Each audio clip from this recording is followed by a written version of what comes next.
And we are live. Good afternoon, good evening, depending on where you're joining us from. We're doing a Saturday episode today.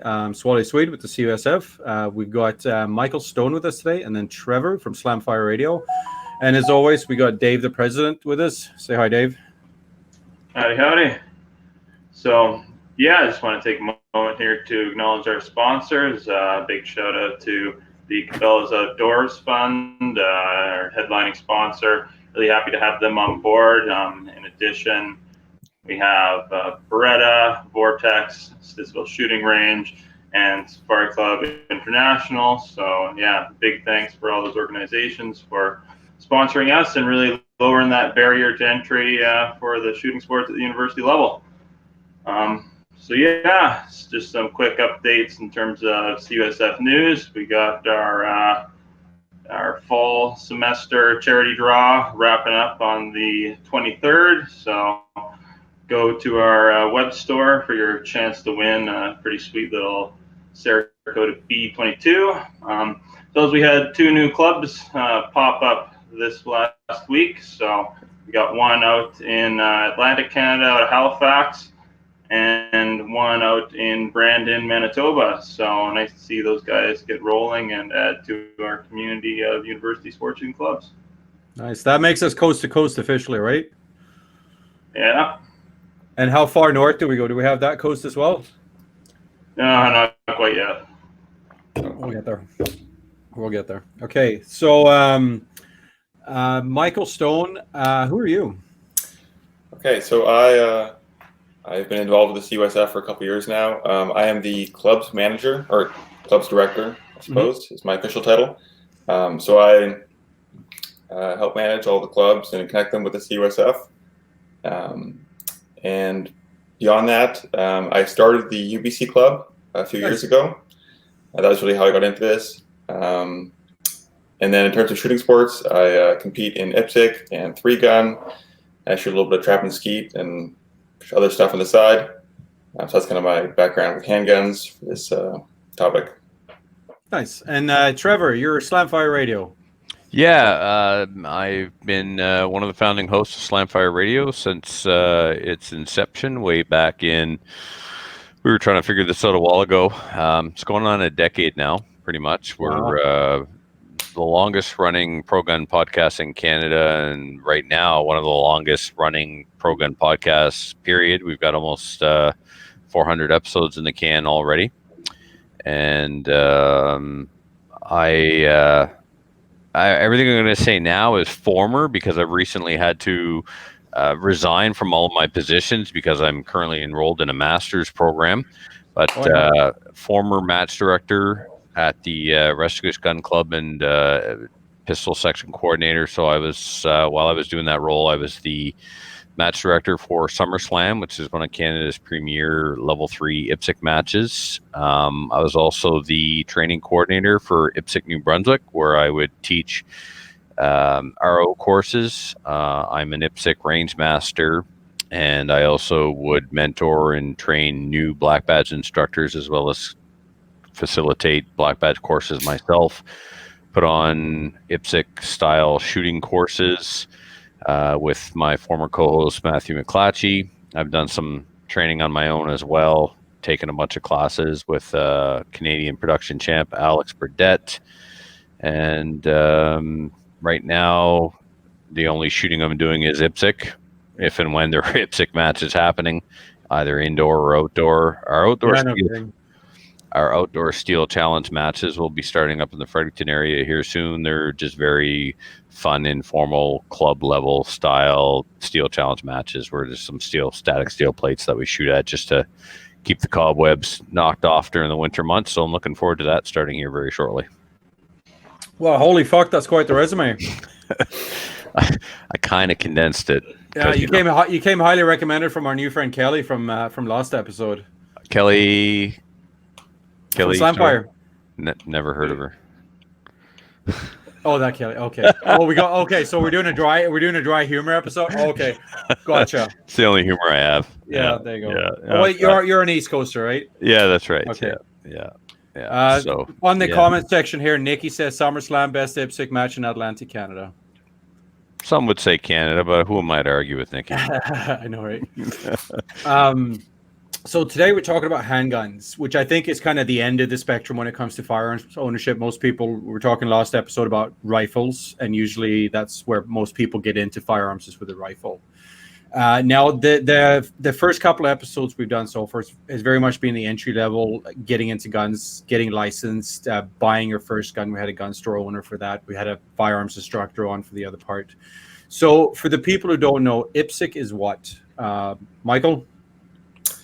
IPSEC, it's a competitive shooting sport that uses handguns. There are a number of different divisions that you can shoot depending on what kind of handgun you own and what your budget is. That's really a big part of it. Obviously, Trevor knows probably 10 times more than I do. I've just been shooting IPSEC for a couple of years. But yeah, it's definitely yes, you have a question, just open to it. Sorry, I didn't mean to interrupt you. I'm just playing with a new feature. I'm saving that question. Please keep talking. Okay. Yeah, IPSEC is it's a great sport. It's dynamic shooting, so you're shooting on the move. It's got a somewhat complicated scoring system. You have to take a course beforehand called Black Badge. Trevor is an instructor, again, much more knowledgeable than I probably am. So yeah, there's a bit of an upfront cost, which makes it kind of challenging for some people to get into. But it's really rewarding, and it has a huge skill curve. Like the starting from a new shooter to somebody that's been doing this for decades is really incredible to see the difference. Yeah. So I'll let Trevor finish in a minute. Dave, you want to field the question here? On our events open to events open to non-students. So I guess that depends on the club. Or whether it's a CUSF event. For CUSF events in our competitive stream, they're only for students if you're shooting in our shotgun or rifle competitions. But some of our clubs, they'll have like a range day that's open to the public. Like high school students will come out, or alumni, just people, general members of the public that want to come connect with some of the newer generations. So it depends, like not our competitions, but potentially some other events. Nice. Thank you very much. Trevor, so if you want to carry on where Michael left off on the IPSEC and the Black Badge. Sure. So IPSEC stands for International Practical Shooting Confederation. It's the international governing body that provides us with our guidance and direction and rules and our documents for our programs with regards to specifically our officials. So you got your International Range Officer Association, IROA, and they provide the documents to the National Range Officer Institutes. And then those organizations nationally contact the provincial organizations, give them the course materials, and they put on those materials. The sport of IPSEC is shot in almost 100 countries around the world. We have different disciplines.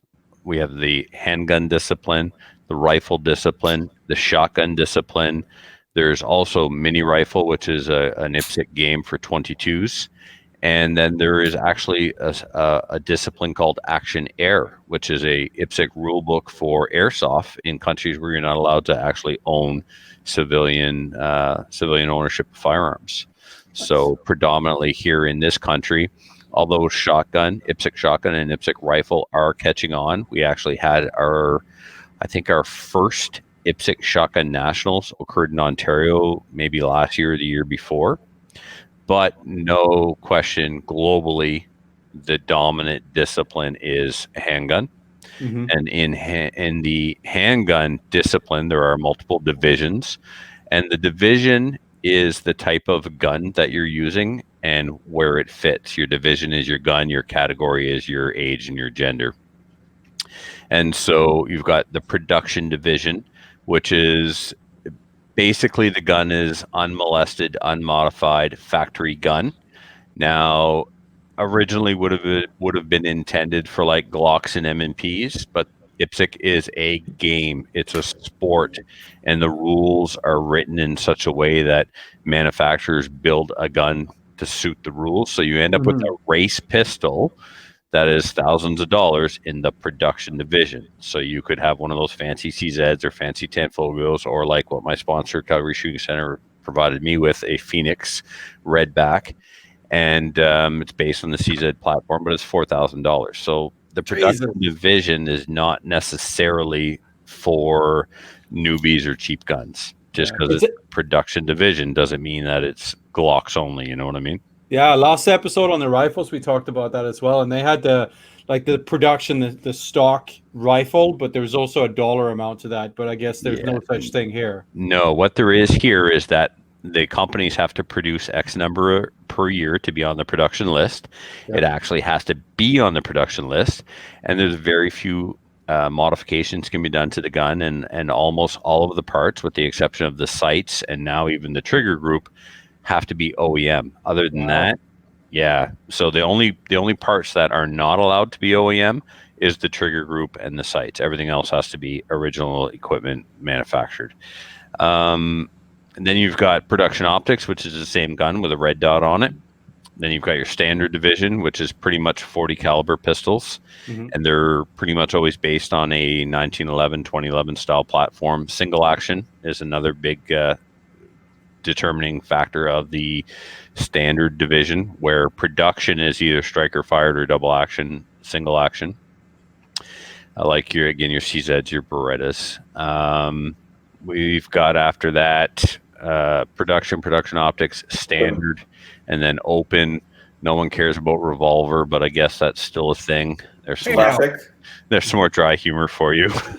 It's classic too. 1911. Classic, yeah, of course. Yeah, I forgot about classic. I was a classic shooter for years until Calgary Shooting Center said, "Hey, what do you think of this new fan?" Actually, I saw it. I was like, "I'm going to need one of those." And sure enough, they sent it to me, and all of a sudden, I was a production optics shooter. I kind of said it on a whim. I hope they're not listening, but it's been good to me. I won the provincial title with it, and so I still have my classic gun. But those are only two divisions I have left now is actually classic and production. That's still a lot just for handguns, but that is a lot. Money-wise, you mean? No, well, it's so many different. Divisions. Yeah, there are too many divisions. Production optics light, which is really big in Europe. So that's like basically for the plastic guns. I think in Canada they haven't recognized that yet, though. That's the beauty of it, Michael. It's really the divisions that are offered are at the discretion of the match director. A lot of people don't know that. I, as a match director, would never offer production optics. I think it's ridiculous, personally. Production optics light, sorry. Yes. I think it's ridiculous. I'm not listening. If you want a participation award, go somewhere else. I'm not going to give you an award because you decided to register in production optics light and you were the only one. No, you bring your ass over to production optics and shoot like with the rest of them, or I don't care. I'm not offering it. So so a lot of people in Canada don't bother offering production optics light. Again, it just dilutes the field. What's the point of having a division with 2 or 3 guys at a club match, right? Absolutely. And this is run. Sorry, just wanted to. I want to get us out of the trenches a little bit and just a little bit more general. So this is this more common in certain parts of Canada, or is there like a national competition? Are there provincials to qualify? How does it work? Every province has a section, and to shoot IPSEC matches, you have to be a member of your section. If I want to shoot IPSEC matches in Nova Scotia, I have to be a member of IPSEC New Brunswick. It's anywhere. It's the same thing. Like people who join IPSEC Ontario can shoot in BC. IPSEC matches are only open to IPSEC members. So you join the IPSEC organization in your province. In your province, okay. And before you can do that, you have to take Black Badge. Yes. Okay, so I was going to hand it over a little bit to you, Michael, because Trevor's always been doing this since the Stone Age. Michael, how long have you been IPSECing? About 2-3 years now. Again, I'm afraid to say something wrong because Trevor's here. That's right. If you were on my show, I'd correct you. Here, I'll just kind of smile, take note, move on. All right. Yeah. So Black Badge, it's a 2-day course. So all you need to show up is a pistol, about 6 magazines, about 300 rounds of ammo. Course costs maybe $300 for a weekend, around there.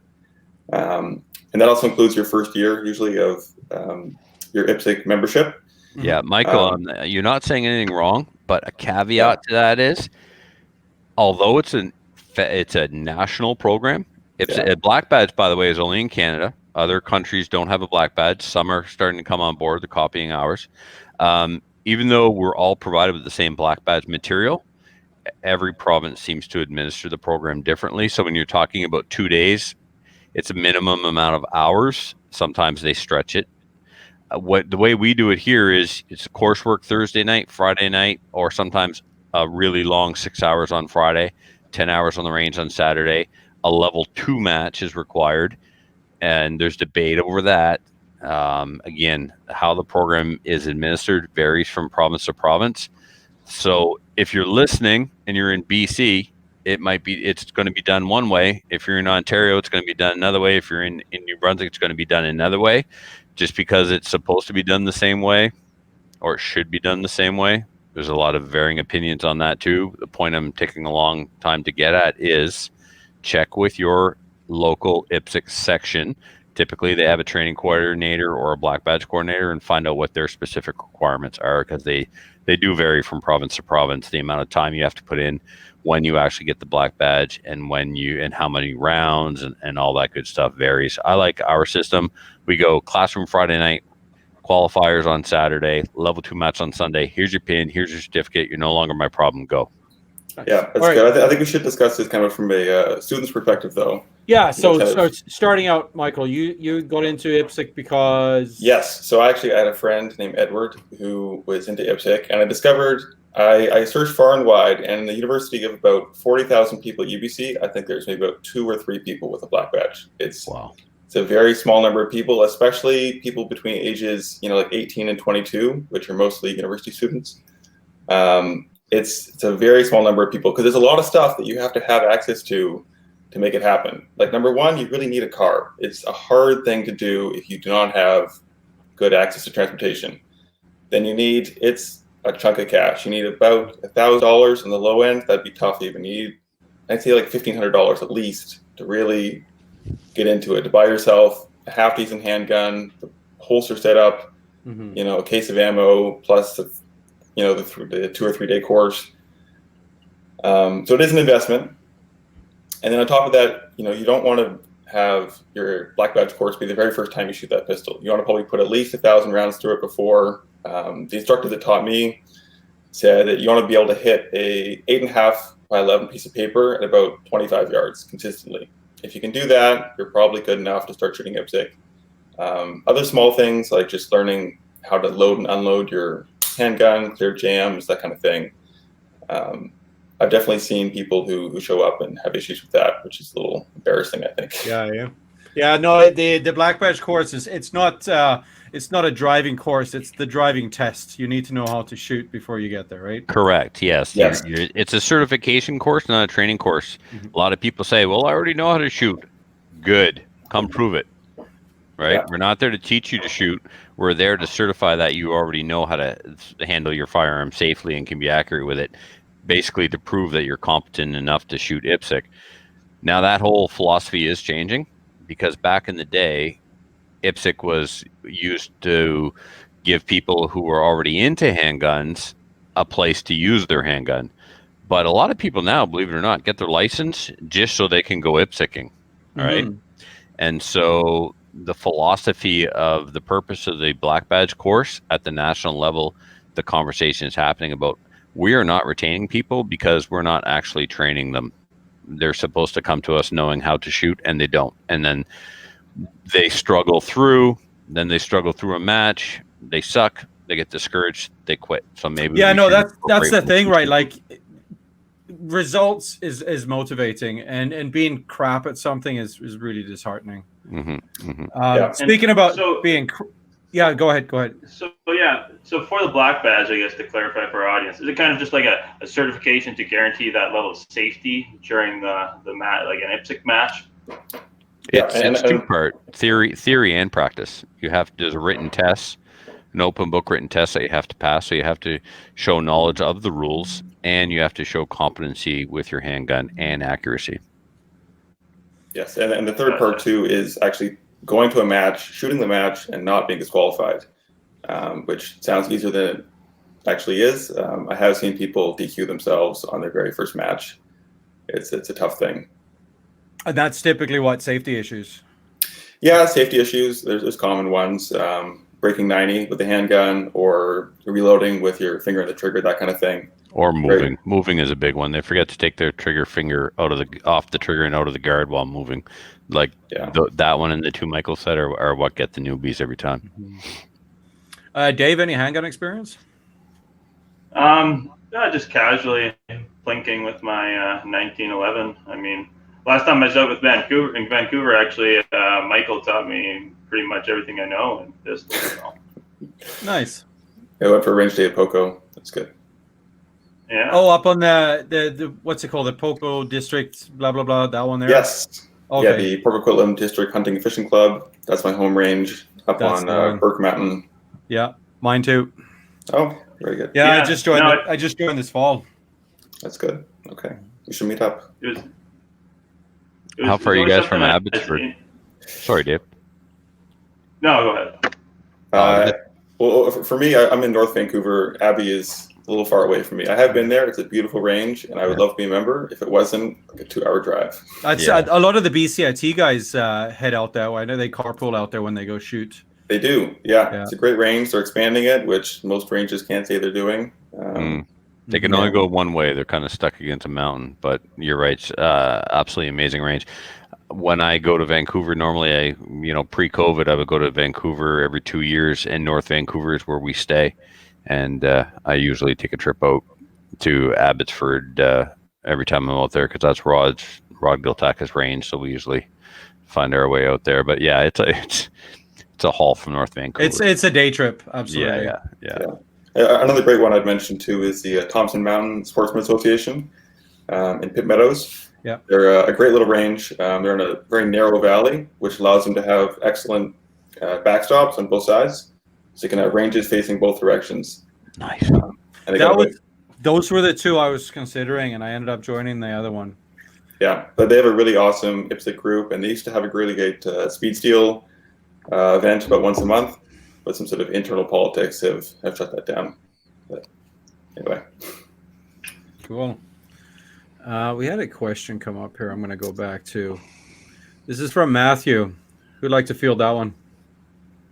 I can do that. Go for it. So generally the instructors will have a home range.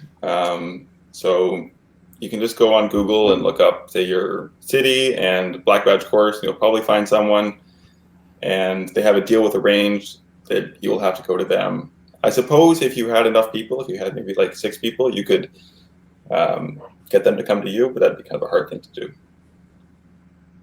Yeah, typically it's it's one of those things, varies from province to province. I would always recommend starting with the section, the IPSEC BC or the IPSEC Manitoba or whatever, and they often have a schedule of where the classes are going to be and when and how to register. That's true. Go to the IPSEC website. They have all the information. Yes. Awesome. All right, so let's move on to the tool of the trade, handguns. Dave, you mentioned, what was it, 911? Yeah, 1911. Close enough. 1911. Yeah. 1911. Yeah. So I had my follow-up joke already lined up.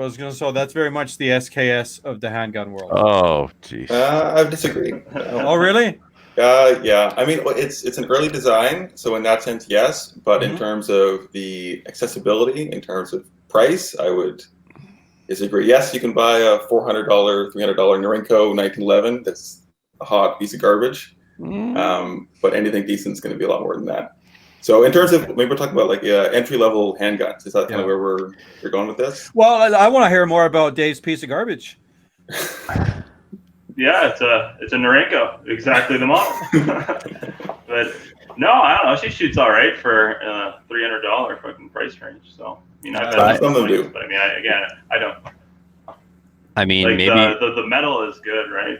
Yeah, like I worked part-time at a gunsmith in the evenings, and we started tuning them up. We'd take Norinco 1911s and tune them up. And I mean, I tuned one up for my godson so he could get an IPSEC, and that thing runs like a top. So the thing is about the Norinco 1911, you want to recommend them for a beginner simply because they're affordable, but the 1911 requires a little bit of knowledge on the user's part or access to someone with knowledge, because out of the box they often need a little bit of tweaking and tuning, especially the Norinkos, because they're made by child labor in China, so they're kind of a crapshoot. If you can get your hands on one and check it out ahead of time, look, it's 1911. It's been around since, 1911. There's no secrets left. Like, there are guys out there that know everything about that pistol inside and out, and how to make them run flawlessly. So I used to be an avid 1911 hater. I was team Glock, and now it's like, yeah, I still own a Glock because Glocks are like assholes. Everybody has one, but so are 1911s. They're just, you can get them to run, and they can run great. And you can't buy a Glock for $300, but yeah, you can get a 1911 for $300. You can buy reliable magazines. They'll cost you some money, and that gun will serve you well in IPSEC. And the thing about 1911s is, because it's been around so long, so many people make them. There's the aftermarket support for the 1911 is phenomenal. But the other thing is, there's no mil spec for 1911. So the parts, you buy any connector for a Glock, it's going to drop in and fit. There's no fitting required. There's no gunsmithing required. You can't say the same for 1911. You have to know what you're doing, especially when you start messing around with springs. It could be dangerous. So in that regard, they're not necessarily a good beginner gun. But a Norinco 1911 is so bloody cheap. Buy one if you have access to some IPSEC guys that know how to work on them. Yeah, so it's maybe talking about sort of affordable entry-level handguns that we actually would recommend to a new student shooter. A few that come to mind for me is the M&P 2.0. I've seen lots of those out there. They seem to work well. CZ, all across the board, makes great guns. The Shadow is incredibly popular. Shadow 2, a little bit more money for production division. They make some polymer guns too. So amazing. Yes. Great ones. The Chinese, Turkish stuff, you want to be careful with. Definitely kind of a mixed bag in terms of quality. Mm-hmm. And it's what gets me about those Turkish ones and the Chinese polymer ones is just, are you going to be able to get parts? Yeah. So you're much better off if you want to go polymer, get the Glock, get the M&P, because you're going to have access to parts and warranty and stuff like that. The Turkish Gursans and stuff, super cheap. But you better look into whether or not you can get replacement parts if something happens. There's a shotgun warranty, that sort of thing. I think Trevor's working on getting himself a Glock hat here. No, I got all the Glocks I need, which is just one, and it's locked up in the bedroom. There you go. So Michael, what handgun did you start with? So I started with the CZ Shadow. Great gun, really enjoyed it. It's put maybe 10, 20,000 rounds through it, and I've had great success. I guess that was kind of the first big step, was getting the pistol, and the next step really is getting the reloading press, which is something that we could also talk about. If you're going to shoot IPSEC, if you're shooting high volume handgun, the next step is to start making your own ammo, because that's really your biggest expense. I've spent, a couple $1,000s in pistol, but I've spent much more than that on ammo. One of the BCIT guys, he's big on reloading as well. We should almost have a reloading episode. How about that, Dave? Certainly could. Yeah. Save some money. Save some money for the starving student shooter. Yes, especially now. It's hard to find presses, and it's even harder to find well-priced 9mm. But if you're, again, it's about $1,000 to put down to get a decent reloading press in the low end. So it is not a big investment, but it pays off in the long run, most certainly. And you can make ammo that's perfect for your gun. In IPSEC, there's something called power factor, where they actually measure it's the velocity times weight divided by 1,000. Yes, that's correct. And so if you have a chronograph and you can load your own bullets and vary your powder charges, you can tune your ammo to be just perfect. Some people cut a little bit too close. I'm sure you've seen that at matches. Especially when you go from one end of the country to the other. Oops. You're either super hot or not making it. Yeah, that's another issue. But that is sort of a IPSEC specific thing. If you're just starting out, getting a handgun, don't feel like you need to go out and spend $1,000 in loading gear. Yeah, and every once in a while, I picked up a secondhand square deal. So it's a Dillon press. It's handgun only. It uses proprietary dies. It's auto-indexing, no case feeder, but it makes better ammo. Well, it doesn't make better ammo than my Dillon 650, but it's more consistent and problem-free. Like I can routinely load 1,000 rounds of 9mm on my square deal without a single hiccup. I don't know if I've ever loaded 1,000 rounds on my 650 without a hiccup. It seems like the more you add to the press, the more likely you're going to have a stoppage of some kind. So I ditched my 650. I wasn't reloading. Like 650, if all you're going to do is handgun, is overkill. If all you're going to do is handgun, just get yourself a Dillon square deal and don't look back, because for handgun, it's really all you need. You can make, if you take your time, you can make 100 rounds in 11 minutes. The Dillon 650 is faster when it doesn't stop. But if you average it out, if you're not getting stoppages on the square deal, you end up making more ammo faster on the square deal. You tune it specifically to the ammo for your gun, and that's it. You don't look back. You can just literally leave it set for years until you have to change powders for some reason. That's great advice, definitely. So those were a lot of words. One I did understand was 9mm. Is that the preferred caliber for I would say it's definitely the most. It's definitely the most popular caliber in all the handgun games, whether it be IDPA, USPSA, or IPSEC, simply because it's the minimum allowed. You can't go lower than 9mm, and it's the most affordable. It's at the point where I can't even be bothered to bend over to pick up 9mm brass. When I was shooting 40 and 45, I'd be like pushing old ladies and children out of the way to get my brass. But with 9mm, I'm just like hobos bend over for 9mm. Even worse than that, 38 Super. I see people hunting the IPSEC match for their 38 Super cases. Oh God, yes, yes. Like, they even put like little they have a little Sharpie and they'll draw lines on them on the sides. They know like this one's mine. Don't take this case with the purple squiggle on it. I used to mark my 40 cases because I started with a Glock 35. Why? Because in at the Restigouche Gun Club, everybody was shooting standard. Everybody was shooting Glock 35. It was one of those things. It's like, this is all we know, so this is all you're going to know. The same. Everybody was reloading on a Dillon 550, and I'm like, but the 650. And they're like, no, you don't need it. Okay, I get it. You guys 550. It's a great press. It is a great press. I believe the 650 was a greater press. I ended up getting that, and then all those guys who had the 550s came over to check out my 650, and were putting their 550s for sale.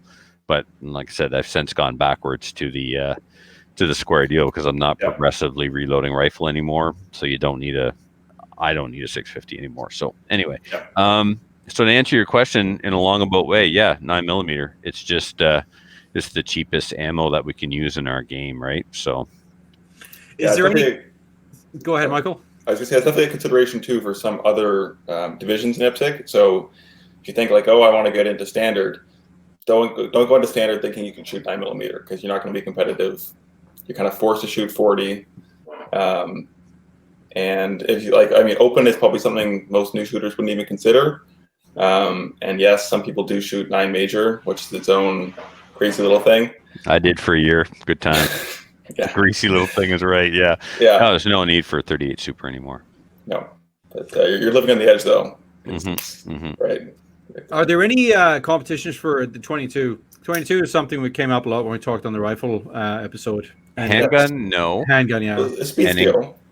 Yeah, not IPSEC, but yeah, speed steel for sure. Like if you're going to show, so specifically IPSEC, no. But yeah, there are. We use we have an annual steel challenge match, and we follow the USPSA steel challenge rulebook. It seems to be the most standard. It's very, very popular in the United States. There's the nationals every year, and the thing is, like, it's the same 8 stages. They're published. You can watch them on YouTube. You can learn the fastest way to shoot every stage, smoke and hope, and roundabout, and outer limits, and speed option. Anyway, it's a heck of a lot of fun. And yeah, there's definitely 22 rifle and 22 pistol divisions in that sport. That's probably, I don't know, Michael, what you think, but I think Steel Challenge is the gateway drug to action shooting. Yes, absolutely. It's safe because there's no movement. There's 22, so it's affordable. But you're getting that action shooting itch, and you're getting introduced to handgun shooting sports, and it's the next step after that will be either IDPA or USPSA. That's kind of what I was asking, because it seems like it's quite the jump from not shooting competitively handgun to shooting competitively handgun. So I was wondering if there was a middle ground, maybe not directly IPSEC, but like you mentioned, there are other organizations. Yeah, you jump in the Steel Challenge with a 22, and then the following year you do Steel Challenge again with a 9mm. Well, now you've got your holster, your mags, your belt, your mag pouches. If you buy that kind of gear you don't need that for steel, because if you have to do a reload in steel, you might as well just pack up and go home. But if you get like IPSEC or USPSA style belt, holster, mag pouches for Steel Challenge, then you've made your entry into IPSEC or IDPA or USPSA that much easier. Yeah, so definitely if there's any students out there listening, I would just say that, say your budget is only $500, you can get yourself, Browning Buckmark, 1,000 rounds of 22 and a few mags, and boom, you're shooting Steel Challenge. No black badge required, so you're saving money there. Yeah. Probably don't have to join anything other than a gun club, because when you join IPSEC, you pay your black badge, and then, as Michael said at the onset here, typically your black badge fee also includes your first year's membership in your provincial sanction or your provincial section. But if you just want to shoot Steel Challenge matches, typically they're club level matches or outlaw matches. They're not governed by anybody, so you don't have to join some association on top of all your other fees. Yep. Yeah. Well, and I mean, to bring this full circle to the CUSF, that's actually what we're looking at implementing in the next year as a Steel Challenge CUSF division, to get students kind of into that, if that's the road that they want to go down. So the steel targets can be expensive if you're going to get AR 500 style ones. Like we had X Metal basically copy some American company that produces sets of Steel Challenge targets, all the 10-inch plates, the 12-inch plates, and the rectangular plates. Cost us $8,000 to get all 8 stages at once. Some people just buy enough to make 4. They shoot the first 4 in the morning, stop for lunch, use the same steel, rearrange it to make the next 4, and they do it that way. But if you want to get just 22 grade steel, then you're only ever going to shoot with rimfire. It would be a lot cheaper. Just cardboard, basically. It doesn't ding very good, but yeah. What would be a good entry level 22? Oh, like Michael said, Buckmark. Yeah. Buckmark, okay. Yeah, so something I would say specifically is, do not buy a 22 pistol is based off like a 9mm or larger handgun. It's usually a bad idea, especially like 9mm or 22 1911s, anything like that. Bad idea. Of course, somebody out there is going to be saying, "Oh, I have one and it runs well." Yeah, I had good luck with my GSG, but I know some people not so much. Yeah, so like a dedicated 22 handgun, like the Browning Buckmark or Smith & Wesson Victory, they have a very light. You can't really call it a slide, but the piece that moves is very light and very small. It's just enough weight with the spring tension to move with a 22, whereas 1911, you have to move that whole slide. There's way more surface area for things to go wrong. And that's made out of some lightweight material. Obviously, it can't cycle a full weight steel, government size 5-inch 1911 slide. There's no way. So they make it out of basically pot metal, aluminum, and they crack and they don't last. Sig Mosquito slides cracking. So Michael's 100% right, and it's something that was designed from the ground up to only ever be a dedicated 22 pistol. If you look at the pros shooting Steel Challenge, typically a match will be 2 days. They'll all shoot rimfire on day 1 and then go to their full power handguns on day 2. And they're not shooting, like he said, a gun that was supposed to be a 9mm converted to shoot 22. They're all shooting something like a Volquartsen tuned dedicated 22 with a red dot on it or what have you. Yeah, there's also the Ruger Mark series, which the Volquartsen is based on. That's a good one too. So you mentioned red dot. So getting into the competition shooting, or carrying on with competition shooting, you've got your production model. You want to move up. What are some things that you should look at adding next to your gun if you want to advance in IPSEC or similar organizations? I mean, personally, I would call 22. People call them training wheels. It's a little bit of a cheater move, in my opinion. Well, Trevor might think different. But training wheel. I'm quite happy with my 22. I'm looking. I've got rifles only right now, but I talked to a friend of mine a year or two ago about some recommendations for 22 handguns because I'm going to try and keep it all organized. And the only caliber I'm going to move up from now would probably be the 6.5 mil Swedish. But for my everyday firearms, or however, so I would definitely suggest not to start with a red dot handgun. I've seen people make that mistake. You want to learn how to shoot iron sights first. People always say the same thing about rifles, and then go on to shooting a red dot. You want to, like Kelly brought up. That's what we talked about on the rifle episode. We want to learn the fundamentals. You want to learn the shooting stances. It doesn't really apply with handguns, but we talked about the use of tables when you shoot rifle, and you don't want that to become a crutch. You want to learn the fundamentals, and then I disagree. Absolutely, the fundamentals are more important for handgun than anything else because you don't have any supports whatsoever. Trigger press is more critical in a handgun because it's, a bad trigger press on a handgun is going to show on your target a lot more than a bad trigger press on a. So, fundamentals are important in all of the marksmanship games for sure. I say grip and trigger press are the number one and number two things for shooting a handgun well. That's really everything. And by grip, I remember I had to qualify on a handgun when I worked for Corrections Canada, and I remember the slide bit me a couple of times because my grip was off, and that's something you do once or twice, and then you start focusing a little bit more on technique and that's right. Slowing things down a bit more. It's more of an issue with older guns too, like a. I'm trying to think, like a high power, for example. You hold it too high, that hammer is going to get you. Yeah, this was P2000 Smith & Wesson, I think. Okay. And that's the service handgun for Corrections Canada still, I believe. But yeah, no, it bit me a couple of times, and it's like I don't like that. Let's see where it change. Handgun. When we shoot a handgun, we're concerned with two things: accuracy and speed. The accuracy comes from sight alignment and trigger press, and the speed comes from grip and stance.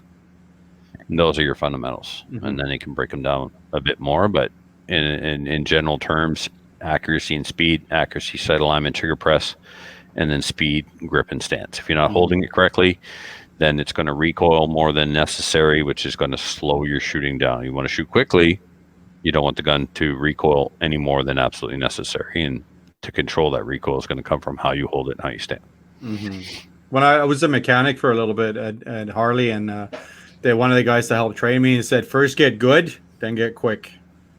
Yes. We say the same thing in IPSEC. Well, we say safe, good, fast. Absolutely.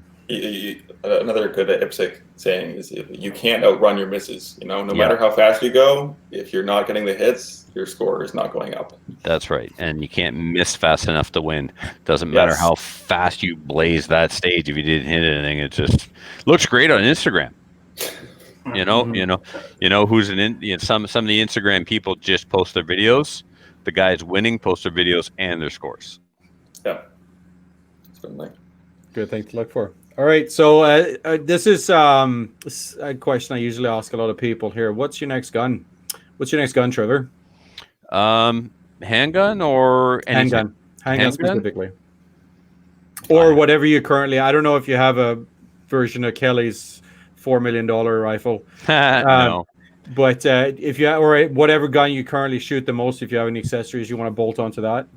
No, both my IPSEC pistols are completely tuned to my needs. If I was going to get another handgun right now, competitively or just collector or whatever, it would be competitively. Like I had a whole pile of guns that never got shot. I got rid of them all a little while ago, and I just completely got down to like the core. These are my competition guns. These are my hunting guns. That's it. All the safe queens are gone. If I was going to get another gun right now, it would be a limited custom extreme. It's a standard division IPSEC pistol in 40 cal made by Tanfoglio. It is the most ergonomic, comfortable gun I've ever owned. The one that I got was an early run that was tuned. So Eric Raffel was a world champion who shot for Tanfoglio, and he had an extreme line of optional parts for the gun. So you'd buy the gun, buy his line of parts, put them on the gun. Then he got the brilliant idea, well, why don't we put all my parts on the gun now and sell it for $1,000 more? We'll call it the extreme line, and he would actually tune the guns. So I got an early one. I'm a tinkerer. Everything I do, I modify. I customize. I love working on my stuff. Doesn't matter whether it was my archery stuff or my guns. I always customize my stuff. It's the only thing I've ever owned in my life that out of the box I was like, it's perfect. There's not a thing to do to it. Oh wait, it's got a green fiber optic on the front. I prefer red. I prefer green. That's literally all I did. I've bought this gun, sold it, bought it back again, sold it again, and the guy who has it now in Newfoundland, he knows, like, when you decide you don't want it anymore, let me know. I'll buy it back again. So we had a well-traveled shotgun as well on the shotgun episode. Yeah. Was that it's yours, Dave? No, it started as Dean's. It's Dean's, and then went off to keeping it in the family, I guess. Yeah. Michael, same question. Yeah. I don't know. I cut off Dave. I don't know if we're getting a little lag here. Did you have something, Dave? No, sorry, go ahead. Okay, so Michael, next handgun. I'm pretty happy with. So I have a production setup and I have a classic setup. So production is a Shadow, and the classic is a Dan Weston 1911 in 9mm, which I really enjoy. Mine's a Dan Weston too, PM9. Yeah, they're really great guns. Oh yeah. So I feel like I don't need any more IPSEC divisions. 2 is more than enough. Yeah. So I kind of thought about getting a revolver and maybe 357 just to kind of reload some hot 357 loads and just blast steel at the range. Be that guy at the range. Yes, to be that guy. Everyone off. Yeah. So that's probably next for me. Yeah. So what should I get? First handgun. Looking at 22 mil. 22. I would say Buckmark. I've owned a couple of them. Really enjoyed them. The Ruger is also a great choice, but you definitely want to get one of the newer ones. The older ones are a total nightmare to disassemble. So yeah, Browning Buckmark, $300-400. You can find something decent. I would highly recommend getting one with a fiber optic front sight if you can. I find that makes a huge difference in how well you can shoot them. Because one of it's just like a black sight, like black front post and black back is terrible. Yeah. Sorry, so it was the Browning. What Ruger was it? So there's a Ruger Mark IV. All of them, yeah. Mark IV. It's a new one. And what makes them really nice is it's just one button at the back and the whole top of the slide pops off. Whereas the old ones was this crazy like levers and pins that you had to, I've heard stories of people trying to return their Ruger Mark III or Mark II to the store in a bag. They were like, look, I have this gun. It's in a bag. Take it back. Because they can't get them back together. Cool. I'll have a look at those. I like having options because then I can read and compare both. Yeah. Whenever I'm looking at buying something new, I type in Ruger Mark IV. Like I'd go to Google, type in Ruger Mark IV versus, and I'll see what Google auto populates, see what everybody else is buying. The only thing I would add to that would be if you knew you were going to get an M&P, or you knew you were going to get a Glock, or you knew you were going to get a 1911, you can get the 22 version of all of those, and the ergonomics will be the same. The holsters will be the same. But again, keep in mind, they may not necessarily run as well as these purpose-built 22s. The M&P 22 is not bad. I have no experience with the Glock 22. The 1911s, the GSG, I got lucky. I know some people not so much. My 1911 22, the GSG, it took 1,000 rounds of hot ammo, and then it would run anything. But the first 1,000 rounds were definitely needed. I like the idea of purpose built. If I buy a 22, it would just be a recreational one. If I ever do get into IPSEC, I'd buy something bigger specifically for it. But right now, it's just recreational shooting. That was we're coming up on 50 minutes. That's a lot of ground covered. IPSEC seems to be the dominant handgun sports organization, right? Globally, yeah, for sure. Yeah. Certainly. There's also 3-gun, which we didn't get time to talk about, and it's kind of we're not in a rush here. I think we just lost Dave. Okay, we can just very briefly touch on it because 3-gun is in a bit of a hard spot right now in Canada, unfortunately. But it came up when we talked on the shotgun episode, I believe. So it'd be good to carry on here. Yes, you'll see that CGN right now is flooded with 3-gun shotguns. Everybody's trying to get rid of them. It's a little bit of a sad thing. Mm-hmm. I personally watched a shotgun that I put almost $2,000 into being sold for about half that. I don't understand why people were dumping them when, okay, you lost your rifle, so you still got your pistol. So we got 2-gun matches. Yeah. We got IPSEC shotgun taken off. Why are you dumping your 3-gun shotgun when you could just join IPSEC and start shooting IPSEC shotgun? The thing is, again, to the black badge, they wanted to develop a shotgun black badge because some people had no IPSEC experience, didn't have a restricted firearms license, but wanted to shoot IPSEC shotgun matches. So they were like, well, go take a black badge. Well, that's a handgun course. You want me to take a handgun course so I can shoot a shotgun? What is this, government run? This makes no sense. So anyway, but for those of us that have black badges that shoot 3-gun, like just take your 3-gun to a shotgun match or an outlaw 2-gun. So what would be the big difference between an IPSEC and an IPSEC competition or whatever you want to call it and a 3-gun competition? Okay. Rules, sanctioning. Yeah, there's tons of difference, but if we're just focusing on handguns, which is just the focus of the show. So in IPSEC, we're talking about like 5-6 different styles of handguns, whereas in 3-gun, there's really only 2. So you have what's similar to an IPSEC open pistol, where you have compensators and red dot sights, kind of an anything goes type gun. And then you also have sort of like all that stuff minus the red dot. So it could be similar to like a IPSEC standard gun, or even a lot of guys are choosing the production guns from IPSEC in 3-gun, which is a great option. Well, it's good. Again, keeping like kind of a cheaper alternative here. Yes. Yeah. In the 3-gun rules that I've seen typically don't divide the manual from the semi. If you're shooting an IPSEC shotgun match, they do separate them. You run a pump gun, you're in the manual division, and then there's manual standard. And then if you run a semi-auto, then it's semi-auto, and it could be semi-auto standard or semi-auto open. But out here in 3-gun, whatever shotgun you bring, it's going to be based on whatever pistol is in your holster. If you have an open pistol, doesn't matter what your shotgun is, you're shooting an open. I don't know, Michael, if it's been like that for the 3-gun that you're shooting. Yes. Yeah, we're shooting based on 3-gun nation rules in BC. Okay. Yeah. So there was a really great match called the Lone Butte BC Redneck 3-gun shoot. Sort of a 3-day match up north in BC, which was a ton of fun until it got shut down. But hopefully it comes back. How come it shut down? COVID? Yeah, it was supposed to run this year. It was sort of a 1-2 punch of like COVID and then the OIC. Yeah. And then it's like, what are we going to do? I don't know. It's hard to imagine. Maybe you could run 3-gun with a 22. I have seen some people trying to do that. But it does, I think, take a little bit of the fun out of it. I don't know.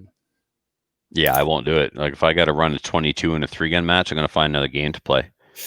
Yeah, it's a tough sell. I mean, there are lots of clubs that have put on 2-gun matches in the past. Like when we would do a 3-gun match, not every stage used all 3 guns. Initially, yeah, but our matches were taking like 12 hours to complete.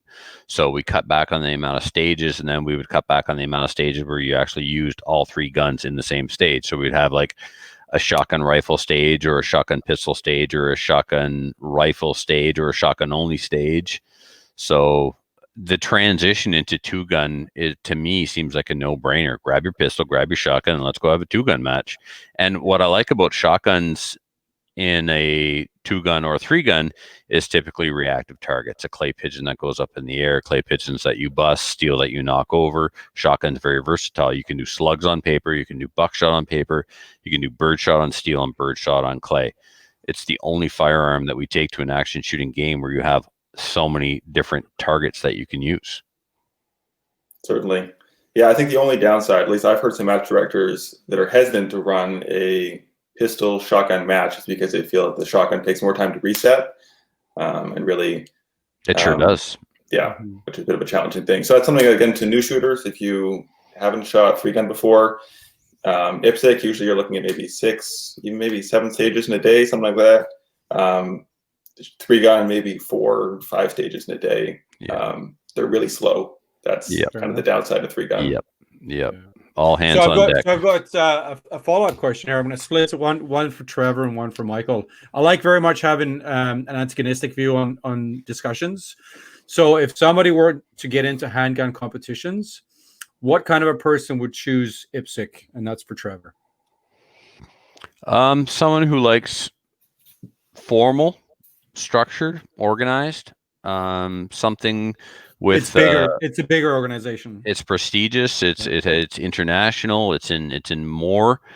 IPSEC is in more countries around the world than any other shooting sport, any other action shooting sport. Like you can't compare it to the shotgun Olympic sports. But as far as action shooting games, IPSEC is the dominant sport on the planet for action shooting games. It's been around forever, and again, it's very structured and organized. Officials are trained to a standard.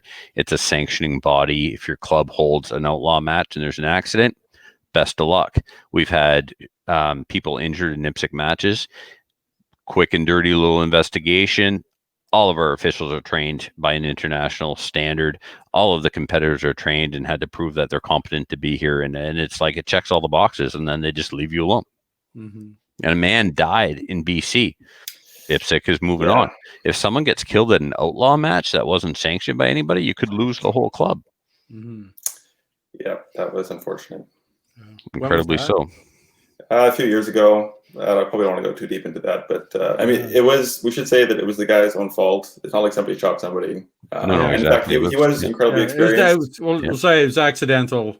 Absolutely. The gun got caught up in a prop and he lost control of it, and while trying to regain control, unfortunately shot himself. It's just a one in a bazillion fluke accident. The lesson, the takeaway there was guns are drop safe. If you drop your gun in a competition, take the DQ, let it hit the ground. The chances of it going off when it hits the ground are far less than it going off if you try and catch it and hit the trigger. So Michael, what kind of person would go for a 3-gun competition? 3-gun is definitely a little more sort of fast and loose than IPSEC. The rule set, so there's some American organizations that create rule sets. A lot of matches here kind of outlaw, and they just sort of make up their own rules. So it can vary a lot in terms of what guns are used. Some people even allow PCCs as well, so you could shoot 9mm rifles. Pistol caliber carbine. So it looks like a rifle shoots 9mm bullets or whatever. Yes, so that can be allowed in 3-gun as well, which is pretty fun. Well, benefit for the 9mm reloader. Absolutely, that's something I really enjoyed as well. I had a CX4 until I do not have a CX4 anymore. It's definitely a bigger investment too, which is challenging. There's a lot more things that can go wrong. It's slower paced. It's a lot more of kind of shooting the shit too, I find, which is kind of fun at matches. IPSEC, a lot of people can be really uptight, like they don't want to share the stage plan maybe. Oh God, yes. That's the one thing I hate. Range lawyers. Yes, those kind of people who are like, look way at too the rules. serious. Yeah, way too serious. See, right there, I'm almost leaning more towards 3-gun just off of that. Yes. More laid back, no question. Couple of years ago, I used to compete in Highland Games, and in Highland Games, even though you're competing against these guys, you'd always see people out in the field giving each other's pointers because they're drunk. Well, there's that too. I mean, there's a lot of carryover between the Highland Games and I think a lot of rugby players, which is also a sport I enjoyed when I was younger. But it's very much guys are out helping each other, even though you're competing against them. You're doing it it's for fun, right? Even if you place last, you're still out doing the same stuff everybody else. I like that. Anything else with 3-gun? Sorry. I guess it's just there's more stuff to learn. I definitely wouldn't suggest people start with 3-gun because you really have to know all that IPSEC stuff to begin with. Plus shotguns. Now you have to learn how to reload shotguns on the clock. It's like quad loading. That's a whole other crazy thing. I miss my Typhoon. Yeah, and then there's like mag-fed shotguns, which are sort of not a thing anymore. It's a bit of a mess. So yes, 3-gun, if you can get into it, if you can find a club that's doing it in Canada, would highly recommend. But just be aware that now all of a sudden you're needing like $3,000, $4,000 worth of gear instead of maybe like $1,000. So it's a big investment. It's crazy. So most people go IPSEC them 3-gun instead of You'd be surprised. A lot of guys in Alberta, because they don't want to jump through the IPSEC hoops, They got the oil money. That's- They go 3-gun right out the gate, man. Okay. And but yeah, you got a $2,000 rifle after you put an optic on it. You got a $2,000 shotgun. You got a $1,000 pistol. You got to feed all three of them. You best be reloading. Even I was reloading shotgun, pistol, and rifle. It's the only way, unless you're wealthy, Reloading the shotgun, that's dedication. We got a future host or future guest recommendation here from Kelly. Well, I was going to do it too. I was going to say, don't talk about 3-gun with us. Wait and have Adriel on, but we went there anyway. But Adriel's the man. Like that's Adriel is to 3-gun in Alberta what I am to IPSEC in New Brunswick for sure. Yeah. Okay. No, I just I throw that in there, a little bit of promotion as well for our fellow podcast. So I just finished my beer, which is usually in my queue. We just rolled over an hour as well. Is there anything else either of you guys would like to on the topic of handguns? If you need one, go to the Calgary Shooting Center. There you go. All good.